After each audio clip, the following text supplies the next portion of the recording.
ഇന്നത്തെ നമ്മുടെ ഈ ചർച്ചയിലേക്ക് എല്ലാവർക്കും സ്വാഗതം. ഈ ചർച്ച തുടങ്ങുന്നതിന് മുൻപ് നിങ്ങൾ ഈ ചാനൽ ലൈക്ക് ചെയ്യാനും ഷെയർ ചെയ്യാനും സബ്സ്ക്രൈബ് ചെയ്യാനും മറക്കരുത്. നിങ്ങളുടെ പിന്തുണ ഞങ്ങൾക്ക് വളരെ പ്രധാനപ്പെട്ടതാണ്. അപ്പോൾ ശരി, നമുക്ക് വിഷയത്തിലേക്ക് കടക്കാം. അസ്സലാമു അലൈക്കും വറഹ്മത്തുള്ളാഹി. ഞാൻ കാര്യമായൊന്നും പറയുന്നില്ല. രണ്ടാളുടെ രാഷ്ട്രീയ നിലപാട് കാണാം. ആദ്യത്തെ ആൾ നമ്മുടെ കുഞ്ഞഹമ്മദാണ്. കുഞ്ഞഹമ്മദിന്റെ രാഷ്ട്രീയ നിലപാട്, രാഷ്ട്രീയ പ്രബുദ്ധതയും നമുക്കൊന്ന് കാണാം. ആദ്യം എന്തേ അവിടെ പറഞ്ഞ വാക്ക്? ഇന്ത്യ രാജ്യത്തിന്റെ ബഹുസ്വരതയും ഐക്യവും അഖണ്ഡതയും കാത്തുസൂക്ഷിക്കാൻ നമ്മുടെ രാജ്യത്തിന്റെ സുരക്ഷയ്ക്ക് ഭീഷണിയാകുന്ന ഏതൊക്കെ രാക്ഷസന്മാരുണ്ടോ അവരിൽ നിന്നൊക്കെ രാജ്യത്തെ രക്ഷപ്പെടുത്തി മുന്നോട്ടു പോകാൻ രാജ്യം ഭരിച്ചുകൊണ്ടിരിക്കുന്ന രാജ്യത്തിന്റെ പ്രധാനമന്ത്രിയാകുന്ന മോദിജിക്ക് കരുത്തു പകരണം. അതാ ഞാൻ പറഞ്ഞത്. കുഞ്ഞഹമ്മദ് പറഞ്ഞത് കേട്ടല്ലോ. ഇനി നമ്മൾ കാണിക്കാൻ പോകുന്നത് രാഷ്ട്രീയ നേതാവിന്റെ പ്രസംഗമാണ്. തമിഴാണ്. കുഞ്ഞഹമ്മദിന് തമിഴ് അറിയോ? കുഞ്ഞഹമ്മദ് തമിഴ് ചൊല്ലുമാ, എന്നാലും ഇതൊന്ന് കേട്ടോക്ക്. അദ്ദേഹത്തിന്റെ ന്യൂനപക്ഷങ്ങളോടുള്ള സ്നേഹവും അദ്ദേഹത്തിന്റെ നിലപാടും എന്താണെന്ന് കൂടി കാണാം. மக்கள் அரசியல் என்ற அந்த சவுக்க கையில் எடுக்கலாமா? யாருக்கு எதிரான தானே கேக்குறீங்க? வேற யாரு? மறைமுக உறவுக்காரர்களான பாசிச பாஜகவும் பாய்சன் திமுகவும் தான். மாண்புமிகு பிரதமர் நரேந்திர மோடிஜி அவர்களே, மூணாவது முறையா ஒன்றியத்தோட ஆட்சி அதிகாரத்தை நீங்க தானே கையில் வச்சிருக்கீங்க. இல்ல நாங்க தெரியாம தான் கேக்குறோம்.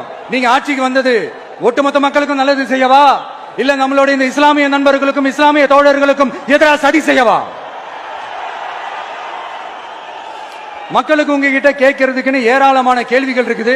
அதனால அவங்க சார்பா, அவங்கள ஒருத்தனா, அவங்களோட ஒரு உண்மையான ஒரு பிரதிநிதியா உங்ககிட்ட சில கேள்விகள் கேட்கணும். மிஸ்டர் பிரைம் மினிஸ்டர் அவர்களே, நம்ம தமிழ்நாட்டு மீனவர்கள் கிட்டத்தட்ட ஒரு 800 பேருக்கு மேல இலங்கை கடற்படையால தாக்கி அழிக்கப்பட்டிருக்கிறாங்க.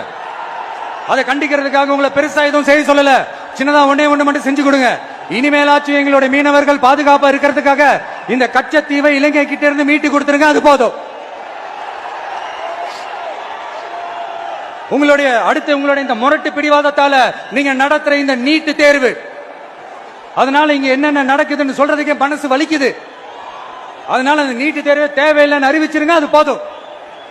செய்வீர்களா திரு நரேந்திரபாய் தாமோதர் மோடிஜி அவர்களே? எங்களுக்கு என்னென்ன தேவையோ, என்னென்ன நல்லதோ அதெல்லாம் செய்ய மாட்டேங்கிறீங்க.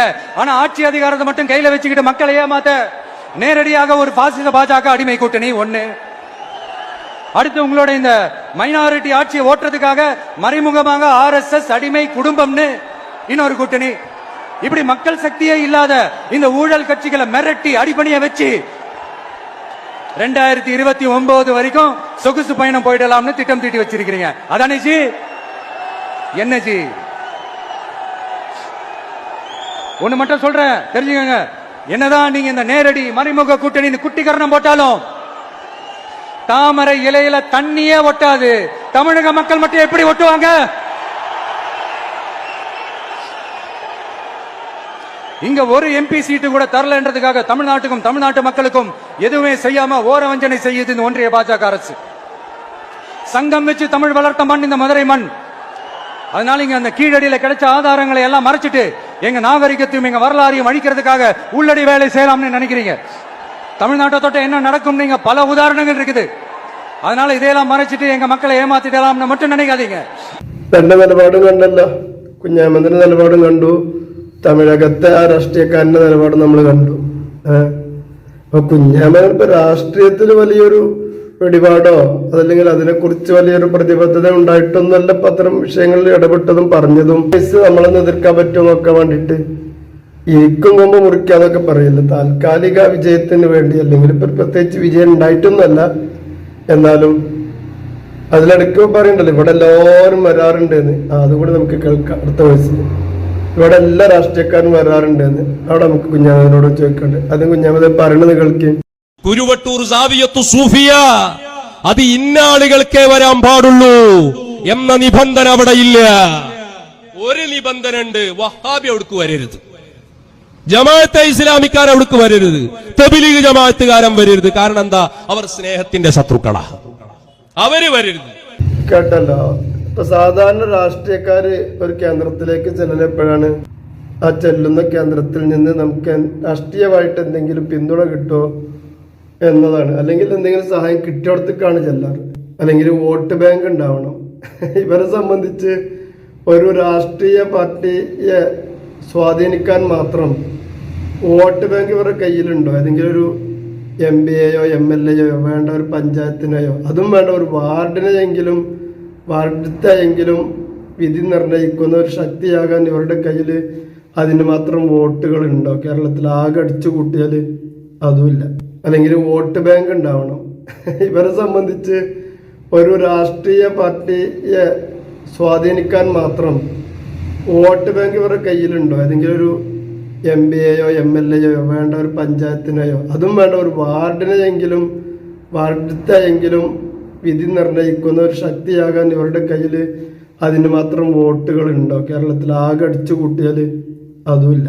അല്ലെങ്കിൽ വോട്ട് ബാങ്ക് ഉണ്ടാവണം.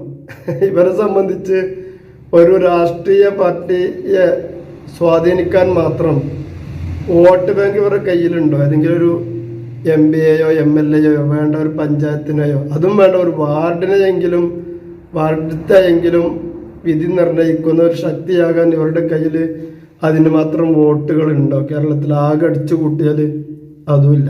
പിന്നെ എന്ത് കണ്ടിട്ടാണ് ഈ രാഷ്ട്രീയക്കാരൊക്കെ ഇവരുടെ ഡേറ്റും ചോദിച്ച് വരത്തേക്ക് ചെല്ലുമെന്ന് പറയുന്നത് എന്ന് മനസ്സിലാവണില്ല. അതിന് രാഷ്ട്രീയക്കാരെ പ്രേരിപ്പിച്ച ഒരു വസ്തുത എന്തായിരിക്കും?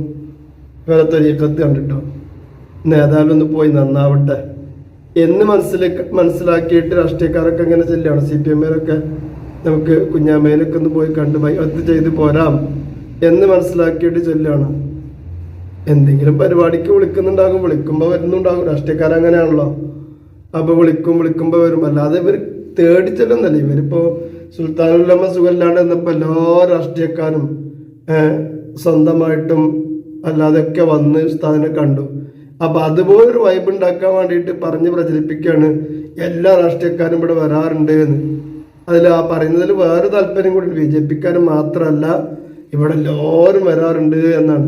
അതിന് മുമ്പ് പറഞ്ഞിട്ടുണ്ട് എന്ത്, പിന്നെ രാഷ്ട്രീയത്തിൽ കടന്ന് പിന്നെ നിരീശ്വരവാദികളോടുകൂടെ കടന്ന് ഉരുളുകയാണ്, അല്ലെങ്കിൽ അവരുടെ കൂടെ തന്നെയാണ് നടത്തം പൂർണ്ണസമയം എന്നൊക്കെ പറഞ്ഞ് വിമർശിച്ച ആളുകൾ തന്നെ ഇപ്പൊ പറയാണ് ഇപ്പൊ കുന്തം ചരിച്ചു നടത്തി.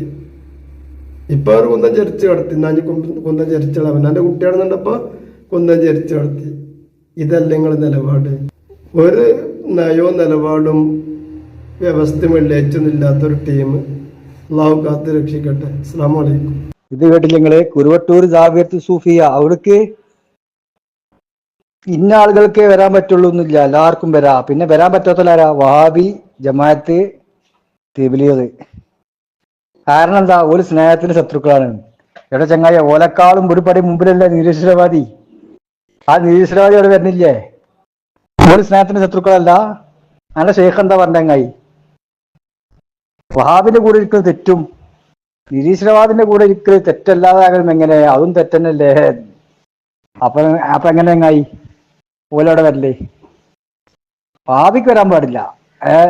മറ്റു ജമാഅത്തേർക്കും അതേമാതിരി ഇവർക്കൊന്നും വരാൻ പാടില്ല. ഒരു സ്നേഹത്തിന്റെ ശത്രുക്കളാണ്. അപ്പൊ കമ്മ്യൂണിസ്റ്റുകാര് സ്നേഹത്തിന്റെ മിത്രങ്ങളാ? അതിന്റെ അന്തമാണ്ടേ പൊളിഞ്ഞ ചങ്ങായിയൊക്കെ വഹാബിനേക്കാളും ഒരുപടി അപ്പുറത്തല്ലേ ചങ്ങായി? വഹാബിനേക്കാൾ അതപ്പതിച്ചോരല്ലേ? വഹാബിനേക്കാളും ഒരുപടി അപ്പുറത്ത് അള്ളാഹനെ തന്നെ നിഷേധിക്കുന്നവരാണ്. ആര്? നിരീശ്വരവാദി കമ്മ്യൂണിസ്റ്റുകാരെന്ന് പറഞ്ഞ കമ്മ്യൂണിസ്റ്റുകാര്. ഓലെ പരവരാനായിട്ട് സ്വീകരിക്ക. ഒരു സ്നേഹത്തിന്റെ മിത്രങ്ങളിക്കാരല്ലേ? എന്റെ ഷെയ്ഖ് പറഞ്ഞേട്ടോ, എങ്ങനെ തെറ്റല്ലാതാകല്ലേ? അപ്പൊ വാബിന്റെ കൂടെ ഇരുന്നാല് തെറ്റാണ്. അതുകൊണ്ടാണ് വാബി വരണ്ടെന്ന് പറഞ്ഞത്. വാബിനേക്കാൾ അപ്പുറത്തുള്ള നിരീശ്വരവാദിന്റെ കൂടെ നിങ്ങൾക്ക് ഇരിക്കും ചെയ്യാം. അതെങ്ങനെ തെറ്റല്ലാതാകല്? അതാണോ എന്റെ ഷെയ്ഖ് ചോദിച്ചേ? കുഞ്ഞേമ്മേ, ആ ചോദ്യം ഒന്നുകൂടി വരട്ടെ. ഹബീബരായ തങ്ങളെ നിന്ദിക്കുന്നവൻ തന്നെയാണ് നിരീശ്വരവാദി, യുക്തിവാദി. ഓനൊരു പടിയും കൂടി മുന്നിൽ കിടന്ന് അല്ലാഹനെ തന്നെ അംഗീകരിക്കാത്തോനാ. ഓന്റെ കൂടെ ഇരിക്കുന്നതിന് ദീനിൽ അതിന് പറ്റുകയും ചെയ്യും. അള്ളാന്റെ റസൂലിനെ നിന്ദിക്കുന്ന, ഔലിയാക്കളെ നിന്ദിക്കുന്ന വഹാബിന്റെ കൂടെ ഇരിക്കുമ്പോൾ തെറ്റ്, മറ്റേത് തെറ്റല്ലാണ്ടും ആവോ? അതന്നെ ചങ്ങായി ഞങ്ങൾ ചോദിക്കണ്ടേ. നിങ്ങൾക്ക് വഹാബി, ജമാഅത്ത്, തബ്ലീഗ് ഒന്നും വരാൻ പാടില്ല. അത് സ്നേഹത്തിന്റെ ശത്രുക്കളാണ്. എന്നാൽ നിങ്ങൾ പറയുന്ന വഹാബിയേക്കാളും ഒരുപടി അപ്പുറത്താണ് നിരീശ്വരവാദി, യുക്തിവാദി, കമ്മ്യൂണിസ്റ്റുകാരൻ. ഓനെ നിങ്ങൾക്ക് പരവതാനിട്ട് സ്വീകരിക്കും ചെയ്യാം. അപ്പൊ വഹാബിനെ തെറ്റും, വഹാബി സ്നേഹത്തിന്റെ ശത്രുവും ഈ നിരീശ്വരവാദി സ്നേഹത്തിന്റെ മിത്രവുമാണോ? ഓന്റെ കൂടെ ഇരിക്കൽ തെറ്റല്ലതാകുവോ? തെറ്റാണെങ്കിൽ എങ്ങനെ നിങ്ങൾ ജാവിയത്ത് സൂഫിയയില് ഓർക്ക് സ്വീകരണം കൊടുത്തത്? എങ്ങനെ കമ്മ്യൂണിസ്റ്റുകാർ നിങ്ങളെ സ്ഥാപനത്തിൽ വരേണ്ടത്? ഈ ഇപ്പൊ കേരളം ഭരിക്കുന്ന ഭരണാധികാരികളൊക്കെ വന്നു എന്ന് പറഞ്ഞല്ലോ. കമ്മ്യൂണിസ്റ്റുകാർ വരുന്നുണ്ട്, കോൺഗ്രസ്സുകാർ വരുന്നുണ്ട്. കോൺഗ്രസും ലീഗൊക്കെ നിൽക്കട്ടെ, കമ്മ്യൂണിസ്റ്റിനെ എടുക്കുക നമ്മള്. ഈ കമ്മ്യൂണിസ്റ്റുകാർ എങ്ങനെ വഹാബിനേക്കാളും ഒരു പടി അപ്പുറത്തുള്ള കമ്മ്യൂണിസ്റ്റുകാർ എങ്ങനെ നിങ്ങളെ സ്ഥാപനത്തിലെത്തി? അവർക്ക് എങ്ങനെ നിങ്ങൾ സ്വീകരണം കൊടുത്തു? എങ്ങനെ നിങ്ങൾ അവരെ കൂടെ ഇരുന്നു? സ്വീകരണം കൊടുക്കണിപ്പോ നമ്മൾ ബി ജെ പിക്കാർക്ക് കൊടുക്കുന്നത് കണ്ടല്ലോ. അതേ മാറ്റം നെല്ലിക്കാർ ഇപ്പൊ നിങ്ങൾ കമ്മ്യൂണിസ്റ്റുകാർക്കും കൊടുത്തിട്ടുണ്ടാകുക. അതെങ്ങനെ തെറ്റല്ലാതാകലേ? പറയണം മറുപടി. നിങ്ങള് ഈ കമ്മ്യൂണിസ്റ്റുകാർ വന്നിട്ടില്ല എന്ന് പറയണ്ടോ? വന്നിക്കണമെന്നില്ല കുഞ്ഞായ്മ പറഞ്ഞിട്ട് തോന്നിയാമ മുതലാടാ ഹിജി പറഞ്ഞ മുതലായി. ആ ക്ലിപ്പേ അടുത്ത പ്രസംഗത്തിലും പറയണ്ടിട്ടോ. കോൺഗ്രസുകാരും കമ്മ്യൂണിസ്റ്റുകാരും മുസ്ലിം ലീഗുകാരും ഞങ്ങളെ സാവിയെ സന്ദർശിക്കുന്നുണ്ട്. കോൺഗ്രസുകാരും ലീഗുകാരും കമ്മ്യൂണിസ്റ്റുകാരും ഞങ്ങളെ ജാവിയെ സന്ദർശിക്കുന്നുണ്ട്. സന്ദർശിക്കുമ്പോൾ നിങ്ങൾ അവർക്ക് സ്വീകരണം കൊടുക്കുമല്ലോ. സ്വീകരണം കൊടുക്കുമ്പോൾ ഓരോ കൂടെ നിങ്ങൾ ഇരിക്കല്ലോ. വഹാബിന്റെ കൂടെയും ജമാഅത്ത് ഇസ്ലാമിക്കാരെ കൂടെയും തിബിലി ജമാഅത്തിന്റെ കൂടെയും ഇരിക്കാൻ പാടില്ല. അവർ സ്നേഹത്തിന്റെ ശത്രുക്കളാണ്. അവരങ്ങോട്ട് വരണ്ട. എന്നാൽ ഓലെക്കാളും ഒരു പടി അപ്പുറത്താണെന്ന് നിങ്ങൾ പറഞ്ഞ, എന്റെ ഷെയ്ഖ് പറഞ്ഞ ഈ കമ്മ്യൂണിസ്റ്റുകാരൻ പിന്നെ നിങ്ങൾ സ്ഥാപനത്തിലെത്തി, അവർക്ക് ഞങ്ങൾ സ്വീകരണം കൊടുത്തു, അവരെ കൂടെ നിങ്ങൾ എങ്ങനെ ഇരുന്നു? പറയണം മറുപടി. കുഞ്ഞമ്മ പൊന്തിച്ചാൻ കഴിയുന്ന നാവ് കഴിയില്ലടാ. എനിക്ക് ആ സ്റ്റേജിൽ കയറിയിട്ട് ഓൻ എന്തെങ്കിലും വിരികേറ്റി കുത്തിച്ചിക്കാണ്ട് ഓൻ്റെ അതുണ്ടല്ലോ ശൈത്താനിയത്ത്, അത് ഇളകുമ്പോൾ മാത്രമേ എനിക്ക് സംസാരിക്കാൻ കഴിയുള്ളൂ. ആ സ്റ്റേജിൽ സംസാരിക്കാൻ കഴിയുള്ളൂ. അല്ലെങ്കിൽ ആൺകുട്ടിയാണെങ്കിൽ ഒന്ന് വന്ന് പറയും. ധൈര്യം ഉണ്ടോ? വെല്ലുവിളിയാണ്. മനസ്സിലായോ? ഈ മശായിഖന്മാരെ മക്കൾ അല്ലേ? ഞങ്ങൾ കാന്തപുരത്തിന്റെ മക്കളാ, മനസ്സിലാക്കിക്കോ. ഓർമ്മ ചെയ്, കുറച്ച് മാറ്റം ഉണ്ടാവും. തൊടാൻ കഴിയില്ല. എന്നിട്ട് ഞങ്ങളോട് വരണ്ടെന്ന് പറയണ്ടേ? ഞങ്ങളാണ്ട് വരണമില്ല. മനസ്സിലായോ? നിങ്ങൾ തൗബ ചെയ്താൽ വന്നാൽ മതി. അല്ലാതെ തൗബ ചെയ്തുകാണ്ട് വരണേ നമുക്ക് നോക്കാം. അല്ലെങ്കിൽ നിങ്ങൾ വരണ്ട. ആരാ പൻ്റെ അടുത്ത് വരണേ? മനസ്സിലായോ? അവൻ കൂടുതൽ കേട്ടോ. എൻ്റെ ക്ലിപ്പിലുണ്ടായി, എൻ്റെ പ്രസംഗത്തിലുണ്ട്. നമുക്കത് ക്ലിപ്പൊക്കെ ആ കാര്യമില്ലല്ലോ, ഞങ്ങൾ വരുന്നില്ലല്ലോ. ഇവിടെ ചർച്ച കമ്മ്യൂണിസ്റ്റുകാർക്ക് സ്വീകരണം കൊടുക്കാൻ പറ്റുമോ പറ്റൂല എന്നാ. വഹാബിനേക്കാൾ അപ്പുറത്താണ്. വഹാബിനേക്കാളും മതപ്പതിച്ചവരാണ് കമ്മ്യൂണിസ്റ്റുകാര്. ഒരു അള്ളാനെ തന്നെ നിഷേധിക്കുന്നവരാണ്, നിബിധങ്ങൾ തന്നെ നിഷേധിക്കുന്നവരാണ്. അവർക്ക് നിങ്ങൾക്ക് സ്വീകരണം കൊടുക്കും ചെയ്യാ, ഓല കൂടെ ഇരിക്കും ചെയ്യാ, ഓല ബഹുമാനിട്ട് സ്വീകരിക്കും ചെയ്യാ. അതിന് കുഴപ്പമൊന്നുമില്ല. അതെങ്ങനെ തെറ്റല്ലാതാകലേ? എൻ്റെ ഷെയ്ഖ് ചോദിച്ച ചോദ്യം ഞങ്ങൾക്ക് തിരിച്ചു ചോദിക്കാറുള്ളത്. വഹാബിന്റെ കൂടെ ഇരിക്കുമ്പോൾ നിങ്ങൾക്ക് തെറ്റ്, സ്നേഹത്തിന്റെ ശത്രുക്കള്. എന്നാലോ നിരീശ്വരവാദിക്ക് വഹാബിയേക്കാളും ഒരുപടി അപ്പുറത്ത് പോയ കമ്മ്യൂണിസ്റ്റുകാരെ കൂടെ ഇരിക്കലും സ്വീകരണം കൊടുക്കലും അതെങ്ങനെ തെറ്റല്ലാതാകലേ? എൻ്റെ ഷെയ്ഖിന്റെ ക്ലിപ്പ് ഉണ്ടില്ലേ? അതാ ഞങ്ങളെ ചോദ്യം. ഒന്ന് പറഞ്ഞാ പണി ഉണ്ടാവും.